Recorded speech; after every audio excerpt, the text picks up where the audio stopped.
This was emotionally draining episode to record.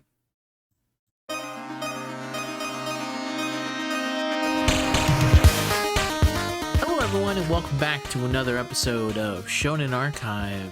What's Shonen Archive? I'm glad you asked. Shonen Archive is a series in which me and my good buddy Zenrot are dedicating our entire lives to watching every single piece of Shonen Jump anime that is available to us in English, and we plan to do this until the end of time. Currently, Zen is dealing with some stuff, and so he is currently not on the show, so it's just me currently going solo forward as we continue through our main big one that we've been going through, which is Gintama. We have some other slightly smaller ones that we also have to go through, which are Jujutsu Kaisen, Kuroko's Basketballs, technically the Chainsaw Man when it also comes back, now that I realized. I don't think I ever did something on the Reze movie, even though I went to go see it in theaters. Actually, did I do something with the Reze movie? That's a very good question. As now I try to remember my own brain. Did I do one? No, funny enough, I never did one. Though I did one on the Chainsaw Man, the Chaos 4D experience. I should have. Why didn't I do that? That's anyway. That's the show. And today we're going to be talking about Gintama, and we're going to be having a different structure to this one. This one's also been a long time coming, but we're going to be talking about the Shogun Assassination arc, which encompasses episodes 300 to 307. So the reason why it's taken me so long is because I wasn't sure if I would ever have the time to watch the 8 episodes, which I finally did find a clear day where I was able to watch all 8 episodes in a single go. And then I was planning to record the next day, but I'm going to be honest with you guys. I was so emotionally devastated by the events of this arc that I had to take a couple more days to kind of coincide with my feelings. So the way we typically do it is that I would like to go episode by episode, but for this one, it's going to have more of a free-ranging feel to it, where I'm going to talk more about the thing overall and maybe not spend too much time on episode by episode, because if I were to do that, I think it would end up probably being 3 hours long, and if it was going to be a video that long, I would like to do that with Zenrot, so I could have someone to talk with, and we could talk more in break with it. So that's just kind of the way. I have a new structure ready for it. I have for the next arc, so the way I promised it last time, because I remembered, is that the last time I said this one is going to be a more freeform style that I'm going to try, and then the next one is going to be an attempted edited video, which has more of my thoughts put into something.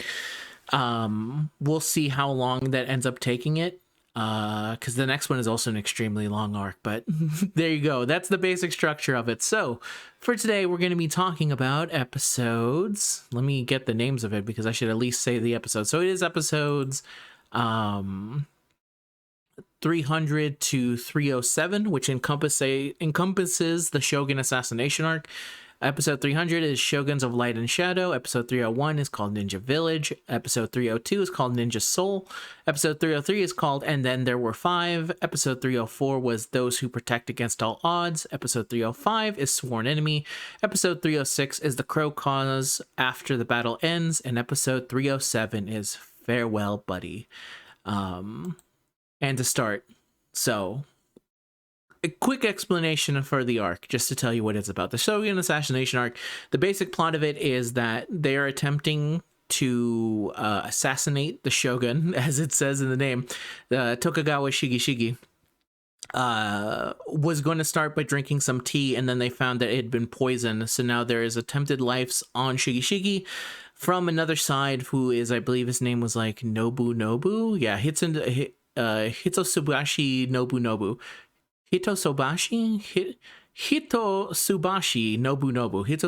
Nobunobu, who is going to be the next one who is going to be in line for emperor. So they believe that this is their time to take down Shigeshige, and through taking him down, they will have a new emperor and it will have a new reign over Japan and stuff.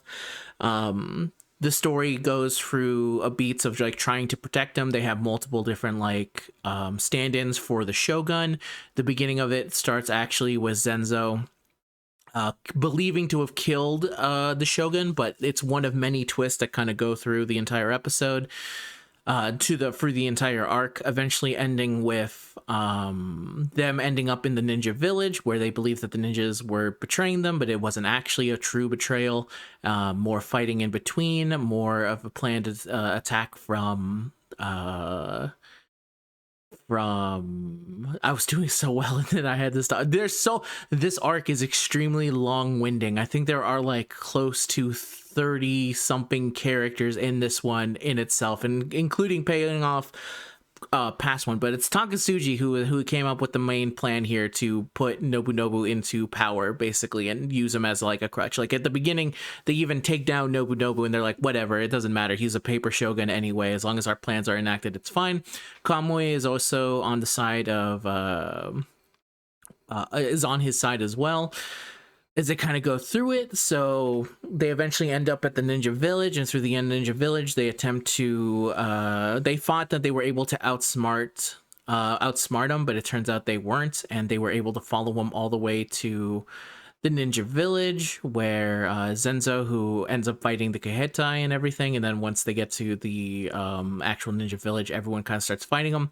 Takatsuji and Kintoki also end up finally facing off against each other. Kagura fights against Kamui. They go through this entire thing, and then the Crow group, as mentioned, which I am trying to remember, I believe it's called the Tensho and Naraku, show up all the way when it seems like it's at the climax of the battle, which is where episode 7 kind of takes place, and they're saying that they now have the new Shogun, and they're basically going to be using him as a paper Shogun, and then they ask to take the Shogun, but the Shogun takes a stand against his friends and says, I will not be going up against them, and I have more friends than you realize. And so the episode... the arc ends with the Shogun.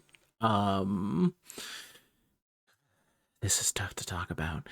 The Shogun is basically in hiding. You believe that he will amass his forces, and he's going to be able to maybe come back later, which is what I thought is the way it was going to end. But as he is talking to his allies, he is poisoned by one of them, believing that he could trust them. And unfortunately, this episode ends with the death of the Shogun and Shigi as well, as what I would say is a complete changeover of where this arc kind of goes from here. And that is the quick explanation of this arc. This arc is 100% worth watching. If you are someone who is somehow not watching Gintama, this arc is the changing point of everything. So, all right. So next point I want to talk about before we get more into the story stuff and the things I want to talk about, because trust me, there's a lot to get into. I want to talk about the fact that there's a new OP and ED, because otherwise I could not find the best place to do it. But I figure since OP and EDs are at the beginning, at the end of stories, I may as well start because it is the OP. But we do have new OPs and EDs. It is OP 17 and ED 26. So the 17th opening is called No No No. It's done by Does. I was expecting this to end the arc, but it didn't, so I assume it's going to be going into the next arc. They use a lot of footage from the arc itself in the opening, which I thought was really neat as I was kind of watching through it, and there were a lot of hints to things that happened in the story that I was like, that's a little bit foreboding, but surely everything will be okay, right? There's no way that things are gonna just go completely bad. So really nice song, like the OP. Next we have the ED, which is Achimute. This ED I really like because I think it fits with a lot of the themes of the arc itself. The ED itself kind of shows pictures through various characters' lives of like the before and after of basically a lot of people in the main cast, including some of the side characters, starting with Gintoki and Takatsuji, because this is such a big, a lot of this arc is focused around a lot of their past and learning more about them, and a lot of the things that happened in the past kind of history repeats in those kind of instances and things like that. The thing I like about it though is that it kind of frames it as like a look back into the past, and a lot of the look backs of them are through times that are good, and then you notice that characters are kind of like no longer there, and it's, I think, a way to symbolize the idea of like moving on, of looking back at memories but seeing that you can still continue to create new memories, and those memories don't have to always be the ones that you kind of hold in the back, because it can be extremely easy to look back into the past and see a picture and be like, oh yes, this is during the time I was happiest, and there will never be a time where I'll be able to go back to that specific point in my life. But if you look at the current time now, you can see that even with those people gone, that you can continue to live a happy life and live in like a continuing moment. Like the thing that it reminded me the most of was seeing Okita being with his sister, and then the next time you see the picture, they're gone. Or when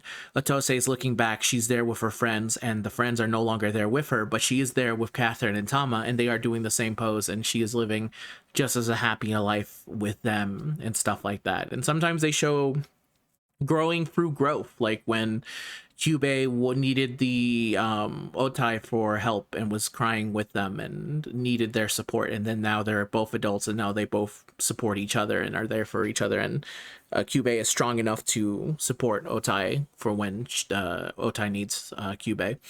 You know, stuff like that. I think it ends up being a very good ED. I really enjoyed it. It was very well done, and there you go. There's the OP and ED. Okay. So next, the talking point that we're going to talk about is the story itself, which I thought the story was extremely well done. There is a lot of moments that in the story this I thought was this. I would be really curious to hear from the people who were able to watch it as the time it went on, because I want to say out of the 8 episodes, 7 of them end with the Goku appearing like he did in the Saiyan Saga, where a character appears to save the day. It is a thing I noticed because I was like, this every single episode ends this way, of like someone coming to save the day, which I thought was very interesting. By the time we get to the final episode, which is episode 307, that doesn't happen. There's no day to be saved at that point in time, but they do have a lot of that kind of going on. I like the way that the story kind of like curtails into itself in a lot of ways. Like a lot of the stuff that they set up in the beginning in episode 300 really kind of wraps around back to the last episode when we get there again, especially when you see Zenzo cut off the Shogun's head, and it's a lot of it is a lot of the story is because you don't know at the time, you're like wondering what's going on here, but a lot of it is you basically come to understand is Zenzo did end up killing a friend that he remembered from back in the day, and that kind of curtails back into Gintoki's story, where Gintoki's story of this is him revealing his past and revealing that the sensei that we've kind of known them to be like this thing that they always, this person that they always go back to. Not only Gintoki thinks back to it, but so does Katsura and so does Takatsuji. It ends up being that his death, where the last we saw him was that the head was cut off and it was there and they were there with the head. It turns out that actually Gintoki was forced to cut off his head, and in order to keep Takatsuji and Katsura alive, to continue to live through that.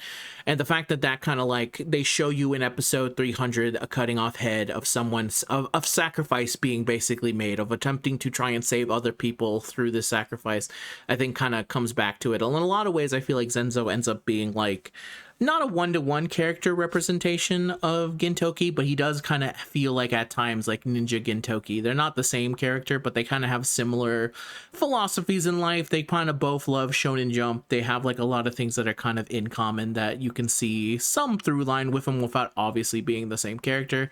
But the fact that they kind of go through the same things is, I think, a good way for him to kind of show you like, no, I'm showing you this stuff because it is going to come back to the end here. And I really do think that it's amazing because the first episode ends with you going, okay, but clearly the Shogun's not dead. And then 8 episodes later, when the arc is ending, my exact feelings were, come on, there's no way he's dead. And I haven't seen the next episode, but I think I've come to understand that I think this character is no longer with us, which is which is Shiki Shiki, and he is no longer here with us anymore. And I think it was extremely well done, kind of the through line of going through one episode of having the feeling of, okay, there's a feeling of there's no way that the assassination arc ends episode 1, he's assassinated, now what? And I think it's also amazing that you have that same feeling of like, there's no way that this is how it ends, that this can't be the ending, because it just feels completely wrong.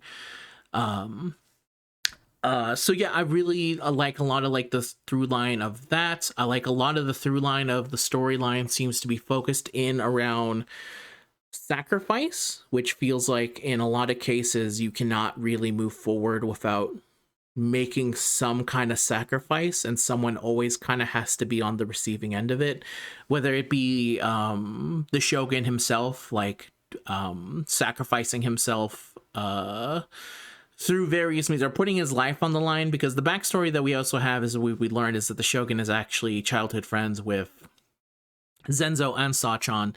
He was actually there because the shogun has never, the shogun has a bunch of like doppelgangers is not the right word for it, but stand-ins for him, basically, to make it so that if they die, they kind of go through it. And he's always kind of felt like, I don't like people just dying for me. He wants to save people. The shogun is really, if anything else, what I've learned through this, is a character who is too pure to actually be a shogun. I believe he actually ends up being based off of a real shogun. I don't know if they kind of went through the same thing. But from what my understanding is that a large part of this arc is actually taken from some historical events that have happened in the past. And I think that's extremely interesting, the way that they were able to blend like real historical moments and showing of stuff like this. But it really does feel like from the beginning that the shogun is never really kind of built for this. It seems like even by the end, he wants to end the shogunate itself, and he wants to be in a world where people don't really see him as the shogun, where you don't just call him the shogun, they just call him by the name that he has, which is Shigi Shigi. To be treated like a friend, to be treated like a normal person. And it's interesting because at the beginning of again, on episode 1, a lot of this goes back to episode 1 and goes back to the last one. You see him drinking tea, and even the simple act of drinking tea isn't like something he can enjoy comfortably. He would love nothing more than to drink tea and be able to have a normal life and be with his sister. And I think it's very telling that at the end, when he does get poisoned and he knows that he doesn't have very much time left in his life, he spends it with his sister. And I'm gonna end up the shogun stuff I'm gonna have to talk about is gonna have to save for a little bit more at the end, because if I start on that, we'll go from there. But yeah, sacrifice, I think, ends up playing a really big role in a lot of things, of people willing to sacrifice themselves to help the people they love continue living, even though that the life they're going to be living in is going to be basically hell, which is what happens to Gintoki, Takatsuji, and Katsura after they witness their sensei Shoyo dying as well. And it's really okay. So next, another thing that they have here is, of course, the friendship motif that they have going on here, which I think is done extremely well. So obviously what I said a little while ago is that a big friendship that we learned through this is the friendship of Sachan and also Zenzo, which they grew up knowing the shogun for a brief moment, and they even have a time together if they know each other, because they show that Zenzo never really trusted a lot of the shogunates, because they just see him as expendable ninjas, as like government employees that they're like, I don't think you actually matter. But then he sees in Shigi Shigi someone who actually does care about a lot of their existence, and through that he's able to become friends with them. He teaches them how to throw a kunai correctly and stuff like that. And I think that friendship itself is a beautiful thing. And then we also see the friendship through the eyes of Gintoki and Takatsuji, and they're extremely, I guess, toxic friendship at this point, because Takatsuji, I think, really does love Gintoki deep down, but he has also a lot of baggage that's coming from the death of their sensei. So if I can explain, I guess, a little bit more, about like the specificsness of what happened of it. So the thing that we reveal here is how actually Takatsuji lost his eye, which is when he went to go after Gintoki, I believe, cut off the head of their sensei. He rushed to, I think he was either rushing this, he was rushing them to, I believe, fight him, and then he got a kunai thrown in his eyes. And one of the last things you see, one of the last things he saw before he lost sight in that eye permanently, was not actually the man who threw the kunai in question. It was actually, what the last thing he saw was Gintoki, and it was the image that was burned into his head of the last thing he ever saw of that eye was him crying over what he had to do. And he said, if it was me seeing Oboro, that would have made my life so much easier if it was just simply revenge. But that's not what I saw. What I saw was you. You're the last thing that, when it burns into my eyes, that's the thing I remember most. And when I see you, the scar burns. It hurts me to such an extreme degree, because I don't understand why you've never attempted to get revenge for our sensei. I think the thing that's maybe the most telling of anything is that Gintoki never actually tried to, as far as I'm aware of, and this is another thing of the history back, he never attempted to try and get revenge for what happened to him. I think what ends up happening after this is probably what happens, where he ends up meeting Atose at the graveyard, because he becomes a broken shell of a man after this one. I think after he does this, he ends up needing saving. Basically, he ends up wandering the streets, is what I assume is going to happen. Maybe I'll learn a little bit more in the next episode, but if I were to guess, what I believe happened to him next is that he wandered as someone who just had nothing, because as Oboro says after he takes them down, they're broken. They're not even samurai. They're not even men. They don't have anything to fight. They've lost everything that they had, and we've basically defeated them. There's no way around this. They're samurai without anything to fight for. There's no reason to basically kill the dead. They're already dead. It doesn't matter what they do after that.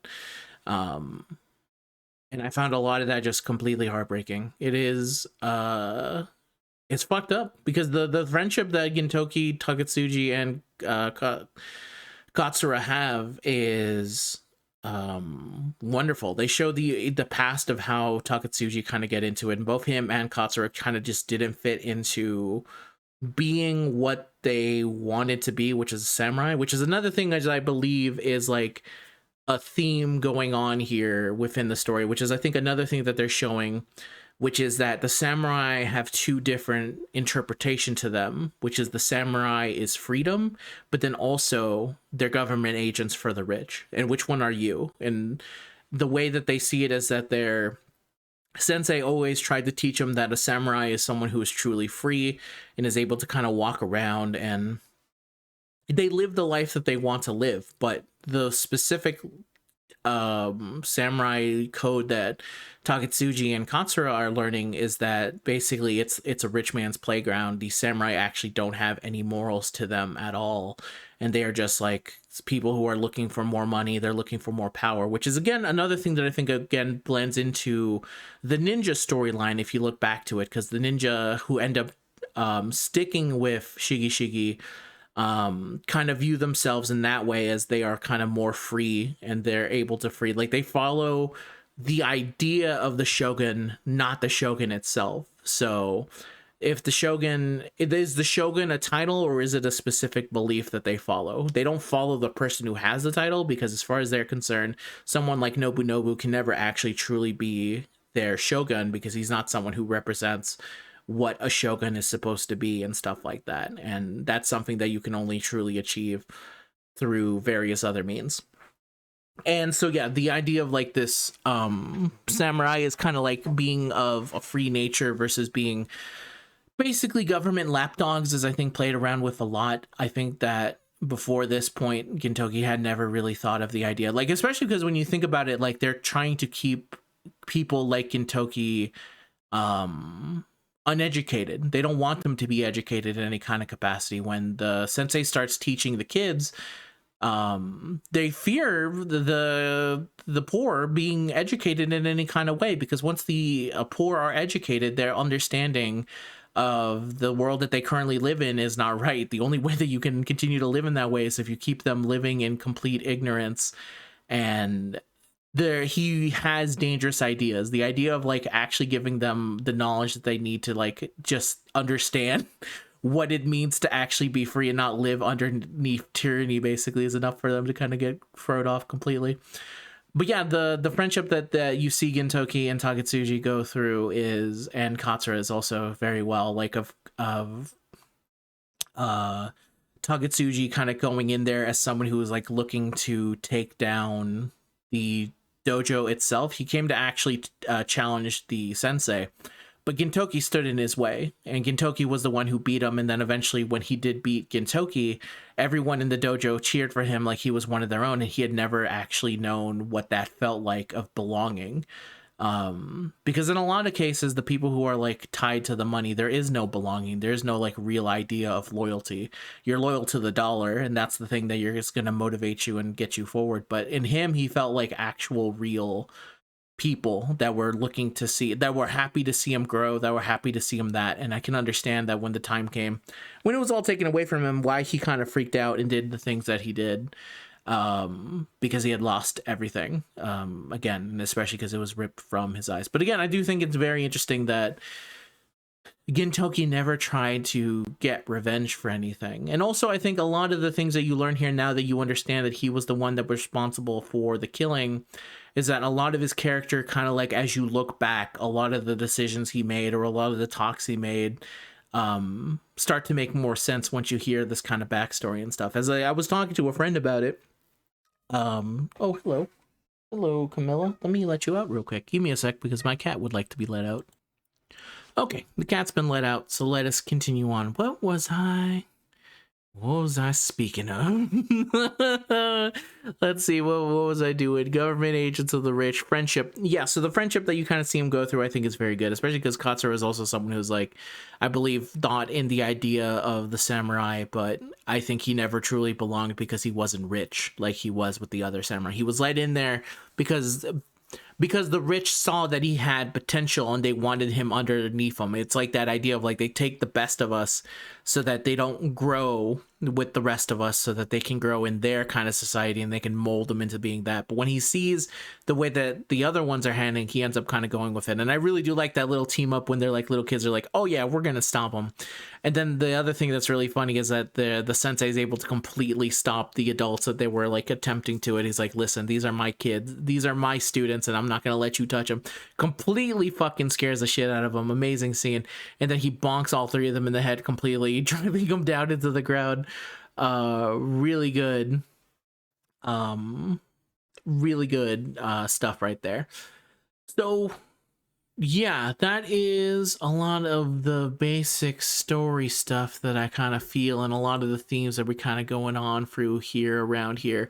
I'm sure there's like a lot of stuff that I'm also potentially missing, but remember, I am going to do these again with Zen when the time comes. I remember what I was talking about. I was talking to my friend, so she pointed out, let me see what the specificness of it, because she always has a really good insight into a lot of the things. But the thing that she liked to point out is like a lot of the things that you see in the past, like when he talks about like talking to Gengai about losing a lot of friends during the war, or not hesitating to help out orphans who had a job request for the Yorizoya to avenge their adopted father, or when he told Umebozo that he wished he could have had a family. Like there's a lot of things that once you understand what he's kind of gone through,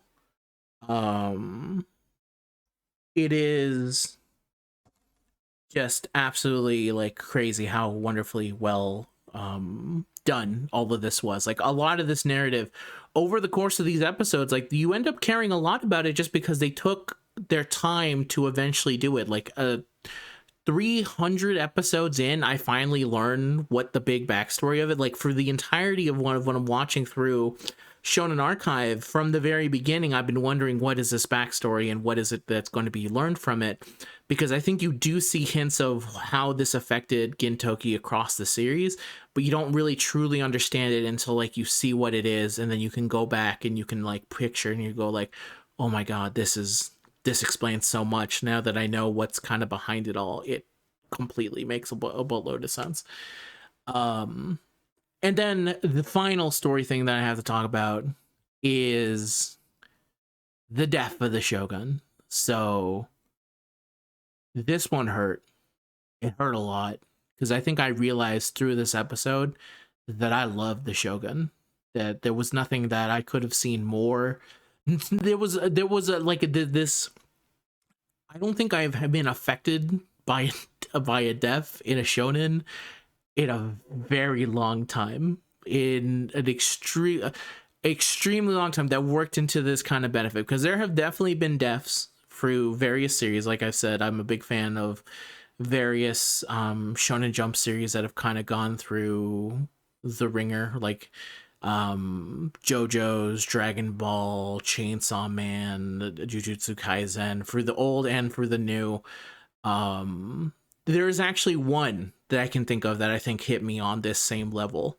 And I guess this is a spoiler, but it's okay because I don't think you guys are likely watching this, and it's a pretty well-known one. But the ending of Ashita no Joe, where Joe dies, is maybe the most that a character death has ever affected me. Where I had to leave, after I finished reading, I had to leave where I was sitting and kind of take a walk because I just could not believe what I had experienced. And I think I had a very similar, like, if you could ask my brother, it was full on straight up tears. Like, if you see, funny enough, on my Twitter, there's just a full on, like, I just shut up after a while and I put down my, like, there's no way, there's no way, there's just no way that this is how this arc ends. Like, just tell me that this is not the way that this character is going to go out, because he dies in maybe the most, I think, accurate to the time period of it. The thing this is very tough. This is why I wish someone like Zen was here. It would make my life so much easier. Or if I could done a written version of it, but I've spent so long trying to get this fucking thing out that I have to do this now. But the way he dies, I think the thing that captures it most of the pure sadness of it is that it reminded me of when I lost someone. Like when you've seen, it's very tough because I think this is, if you have ever seen a loved one pass away in front of you, it hurts.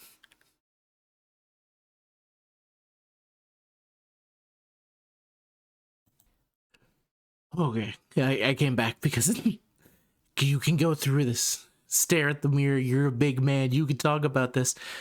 But the way that it hits the most is the things that will never be done. Is, I think, the thing that he captured so well is his sister looking at him and saying that one day I'm going to make him say that this tea is good.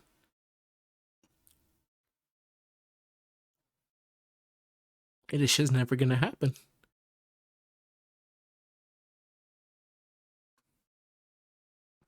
And I think when writing like that is done, it's beautiful.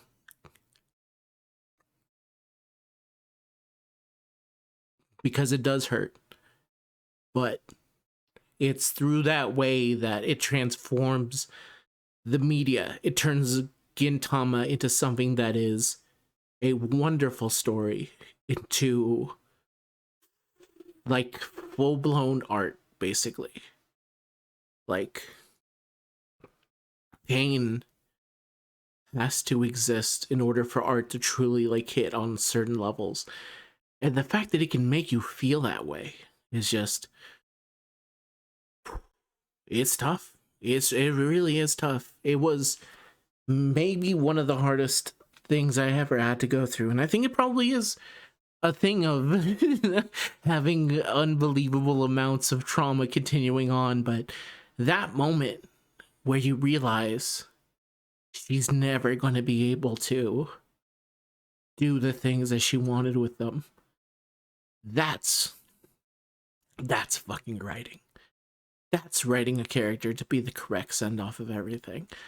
And I think that's just pure, I don't know how much else to say it. It's pure beauty. And when you see that much beauty put in front of you, it's changing. I would be absolutely curious to see how people reacted to this when it happened, because it would be everyone that I've talked to. This is another thing of like this character's death. Every single time we've ever talked about the Shogun, it has always been people saying, "We love I love the Shogun. I love this Shogun episode." The first episode with the Shogun was us saying, "Dude, I love this guy. This is one of the funniest episodes we've ever seen." And all the episodes with the Shogun have been some of the best. The trusting of your narrative, like when this happened, this like completely changes everything. This changes from what I thought Gintama was, and it elevates it to a higher level because they are willing to do this. It's unbelievable. I've never seen someone willing to, because usually I think in your head you think characters like this are safe.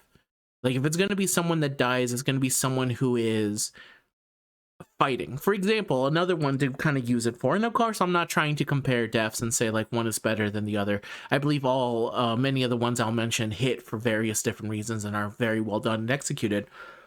But the death of Jiraiya in Naruto, unbelievably sad, extremely well done.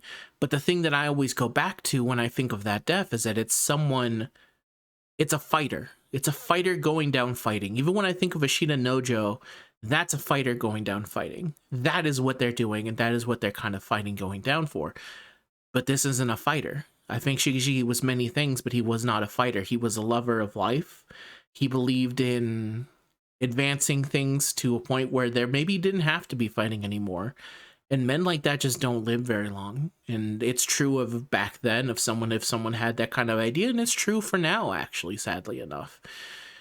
It's just so, like I said, extremely well done, and it's extremely sad, and it's hard to think about, and it's hard for me to talk about at times, but we got through it. So I think that definitely it signals, I think, what is to me the next level of Gintama. I think when that happened and I accepted that it had happened, it was my idea that this is the end. There's not much left to this show now. We're in the end game. It feels like I am now 100% in the end game.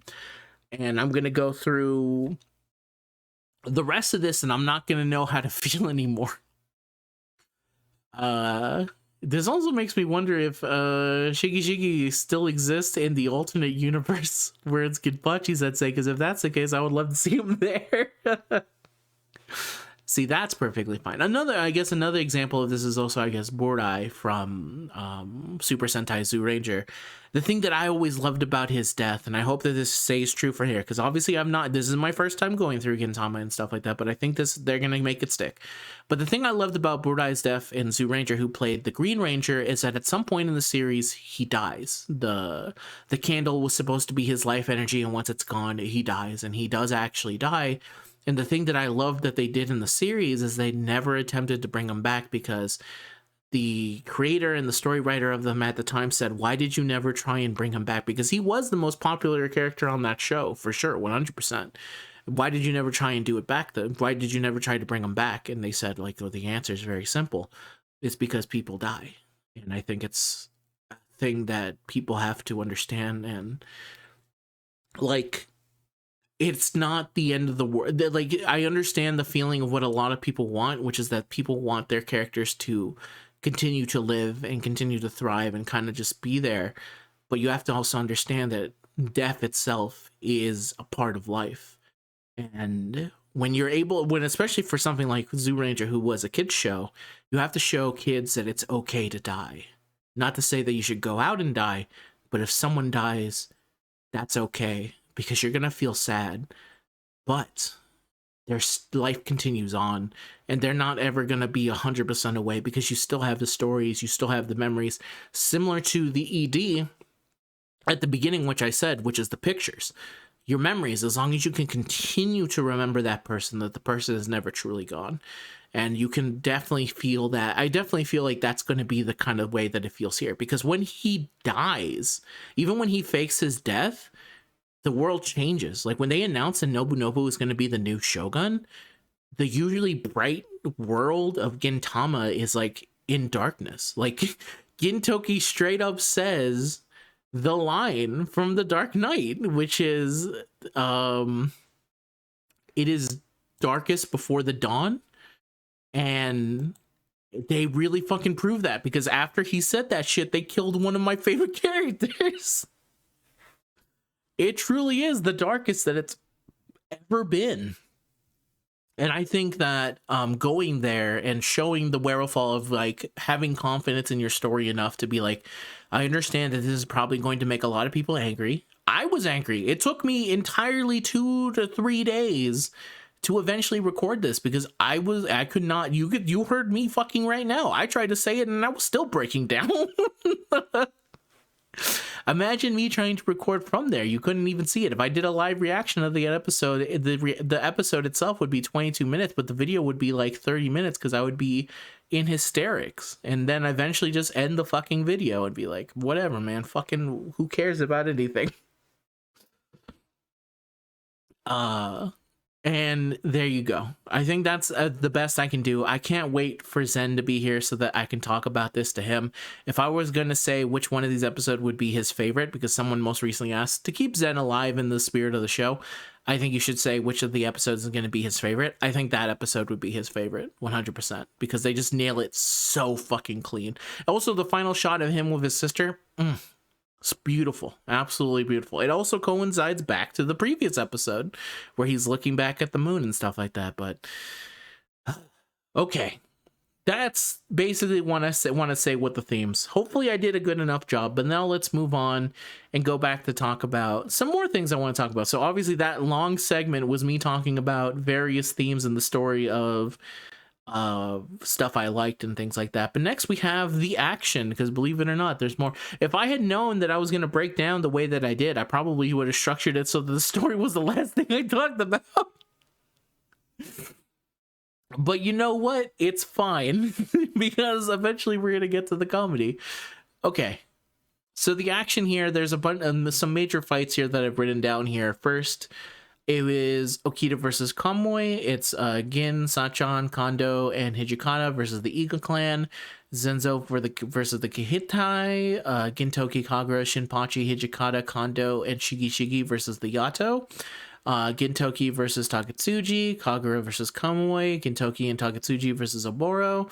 Gintoki, Takatsuji, Kamui, and Kagura versus the Tenshoin Naraka. And then I would consider that the final fight of what's kind of going on here.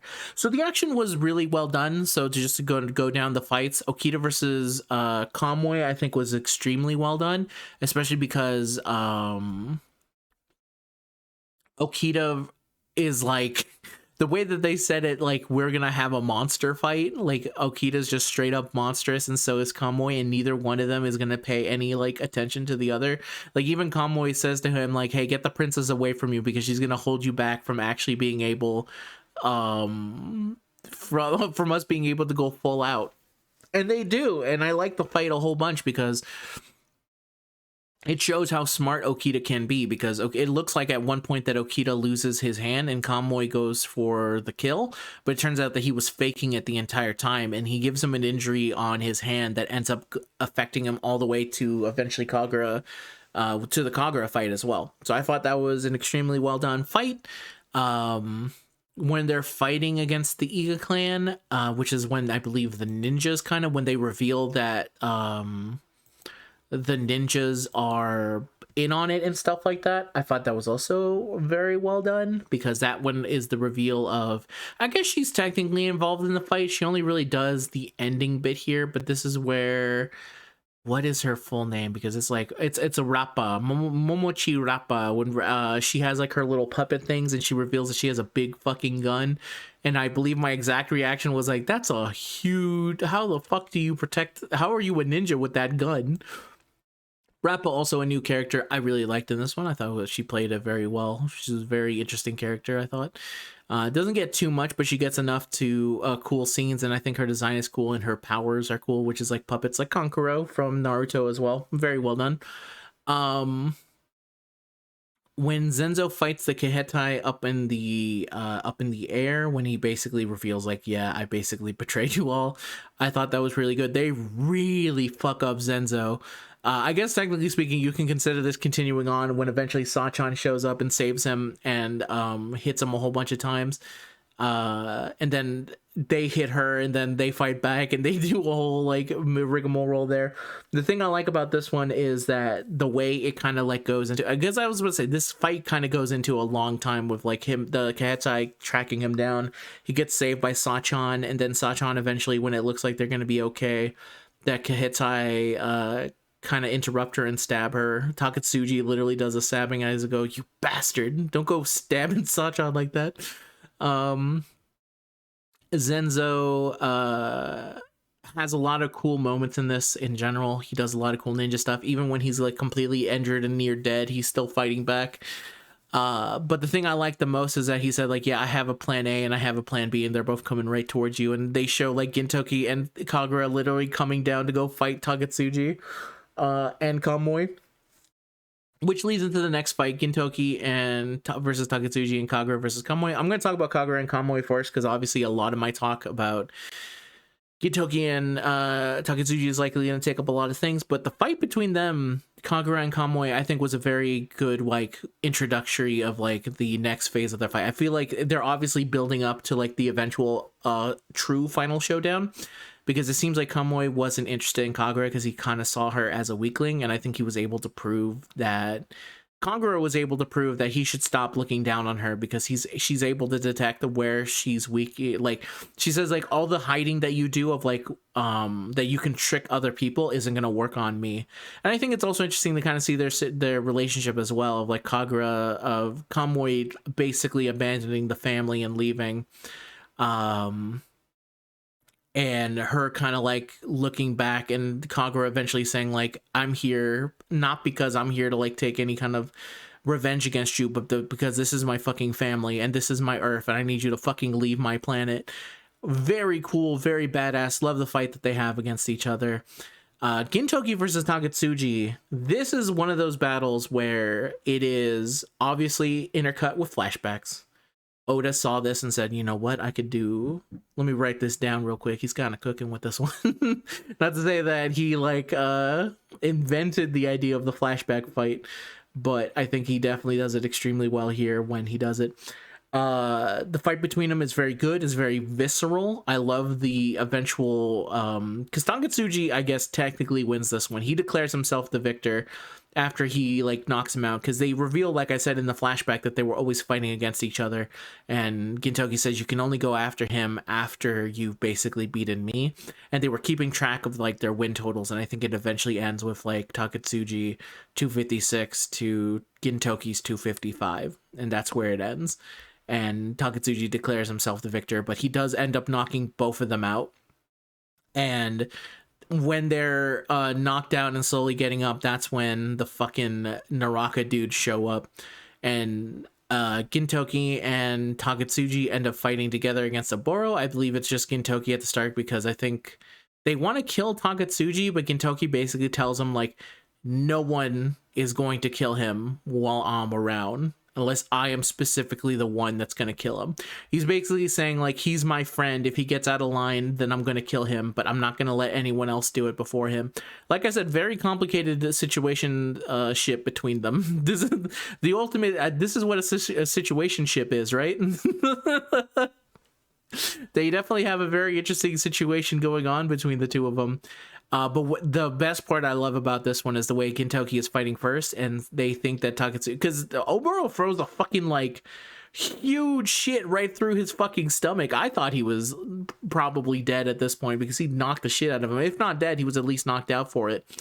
But no, he gets up out of it, which they never show you, but the way that you would have been able to get out of it would have been him standing up and then removing it from him, and he ends up using that as a fight. But the thing I love is that he's able to get back Oboro and hit him in the eye, so that his eye also gets taken out, and he's like, hey, burn this into your memory, bitch. Very cool. Very cool. I kind of feel like, again, don't spoil anything to me, I feel like this is the closest we're getting to like a Takatsuji face turn. Like, I definitely feel like the vibe shifted when those Naraka dudes showed up, because those dudes suck ass. Let's be real here. These dudes, when they showed up, I said, these fucking guys. It's enough to make a heel turn out of someone who has basically attempted to do murder. Like, I understand that Takatsuchi was also trying to kill the Shogun.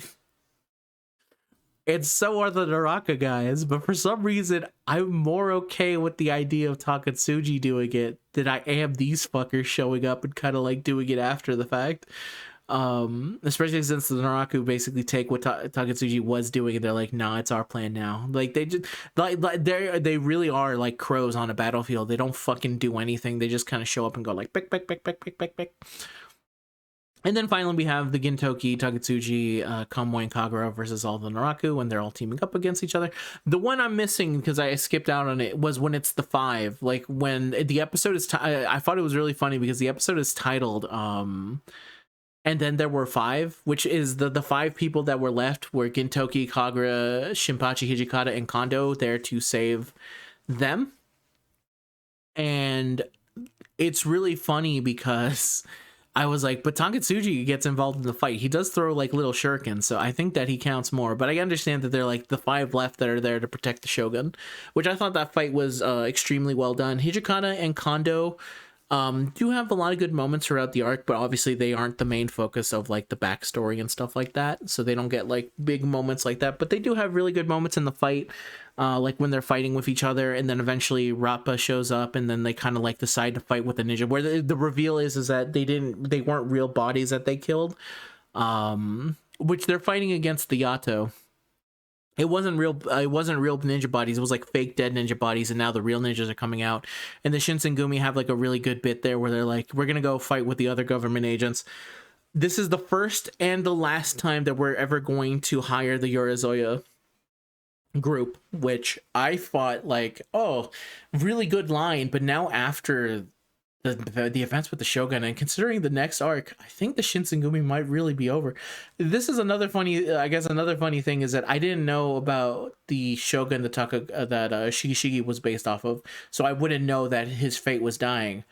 I do know the fate of the Shinsengumi. It is not a happy ending for the Shinsengumi. So I'm really curious about how that next arc is going to be playing out as. So fingers crossed. And then, so the fight was really good. I really liked the moments there. And then, yeah, versus the Naraku, that was also pretty good because I like seeing everyone kind of team up, because Kagura and Kamui kind of show up and they both are like, I'll take my dead guy, you take your dead guy, and we'll, all right, see you later, peace out. And they kind of go their own separate ways. And I do like that both, just to show how like hard of a fought battle it was, which is really the thing that it's the real kicker here, is that they fought for all this and then they ended up losing regardless. Is that Gintoki is like being is in the hospital and he is slowly coming back, and Takatsuji is like in a coma. They're saying like, is he ever gonna come back? And they're like, yes, because though his body may be like this fucked up, I see the fire in his eyes. He's still looking to fight. So really interested to see where that goes. So yeah, all the action, very well done. I think, again, more in this one, the main focus was...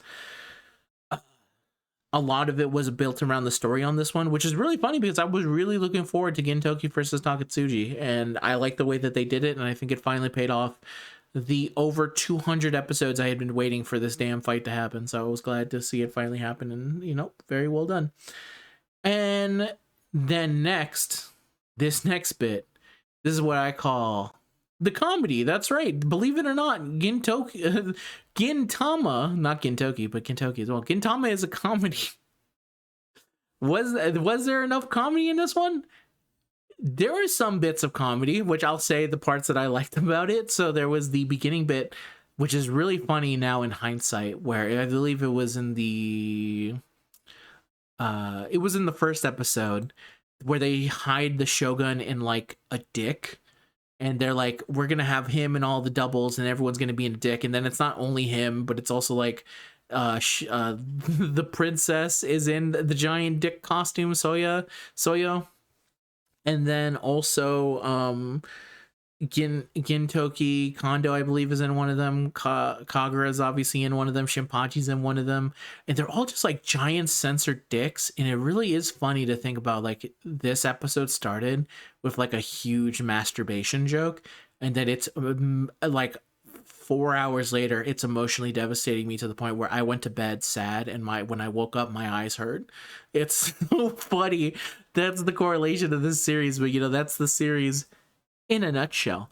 And then next, what we have here is the next thing I really liked that I thought was funny.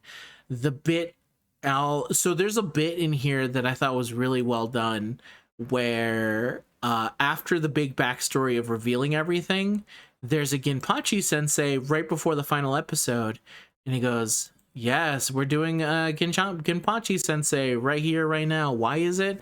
We have a note coming in here, and it's from someone who is clearly the author itself. I think they call him Gorilla. But he says, like, in the Benizakura arc, they show a young Gintoki entering the school for what it looks like to be the first time, but that contradicts here, where it's established that Gintoki was there before them. So what's going on there? And the response of it was really funny, which was basically like, I didn't think about it that far ahead, I'm gonna be honest with you.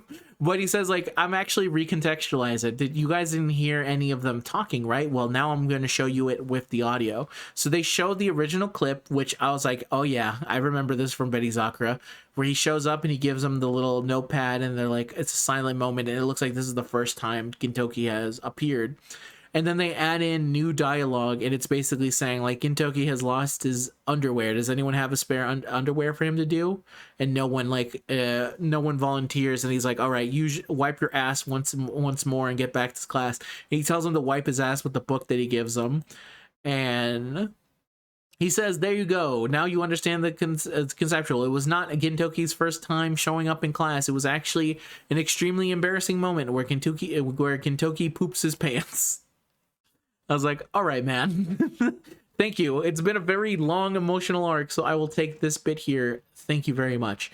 And then the other bits here, which is, again, on the final episodes, there's just the little bits and pieces of it, which I think is used to really well, in a really well done way, to lower your guard, to make you think that it's basically over. But when Gintoki's in the hospital, the thing I love to see, there's a reveal that Sachan was in his bed, and when they go like, eh, and everyone's like freaking out, Sachan pops up from under the bed. He goes like, what the fuck? How the hell were you here? Which is really funny. And then Zenzo was also hanging out on the ceiling. Oh, another good bit that I really liked. Because it's actually a serious moment. I guess it's a little bit funny because I think it's a good funny callback. I'll consider this a comedy scene. But in the first scene, Zenzo says that Sachan is acting out of character and she should watch herself. And then Gintoki offers him Shonen Jump. And then he says, like, no, it's okay. It's fine. You can go ahead and you can have it yourself. I don't want it because it's going to make me, it's going to shake in my resolve, is what he says. Because the resolve that he was going to do is that he was going to kill a friend to basically ensure that the Shogun lived, which the friend in question was the double that Shigi risked his life for, and like he got a scar over. So that person felt that they were indebted to eventually come back and do like the duty of it. I forgot if I was able to explain that or not, or if I just moved on. To be fair, it was kind of like a big blur for me at the beginning. But anyway, next bit here is, yeah, so I really, so then what happens then afterwards is that when he got the big stabbing and they thought like, oh my god, Gintoki's dead, he reveals to Zenzo, hey, if you still want that Shonen Jump, I have it half off. And he reveals that he used that to save his life, basically. And that's when I was like, the message here is that buying Shonen Jump, it saves your life. So I thought that was really, it's both a sweet moment and it's kind of funny at the same time. And yeah, that's the comedy bits. There's not that much comedy in this specific arc of stuff. So that's basically it. That's the Shogun Assassination arc. Again, very different style of doing things. The next one, which is going to be, I guess this is a good time as any, that's the end of the Shogun Assassination arc. How did I feel about it? I think this is probably one of the best arcs I've ever seen in a Shonen Jump anime that exists in general. Um, Absolutely well done. It's crazy how much build off was kind of going for this, and I'm really interested to see where it's going to kind of be ending. Another reason is that I like this is one of the few ones where I was like, it's going to take me a bit to record this one because I really have to gather my feelings on it. But I want to say that this is probably the best arc in the series so far. Which is funny because it's about to end really soon. I don't know if it has to be I think it has to be my favorite. It's between 1 and 2. The reason is it's very for favorite an arc can be your favorite for various reasons. That's why it says I need to ruminate on a little bit more. An arc can be your favorite while you also acknowledge that another arc is absolutely amazing, I think. And this one is the best one out of everything of what they're trying to attempt to. But there can be some side things that make you say like, oh, that's my favorite arc, for example. Like, for example, I would say for Dragon Ball, I think the best arc in Dragon Ball is the Namek Saga, because it has so much of the iconic moments. But then one of my favorite but my actual favorite arc would likely be I think it's actually Buu arc, funny enough. I know this one because a lot of people do not like the Buu arc and they don't fuck with it, and I can't really fight them on the problems with the Buu arc. There are plenty of them, but I still love the Buu arc for various reasons that I think we'll have to get into whenever we get around to covering Dragon Ball in some kind of fashion. But that's an example I would like to say. So I still had to think about that. But in terms of what the show has been trying to go through, I think this is the best one that they've had. It delivers on basically everything. Even the comedy bits I think that exist are pretty funny. And yeah, I think it hits in a lot of ways. So what's next for Shonen Archive, you ask?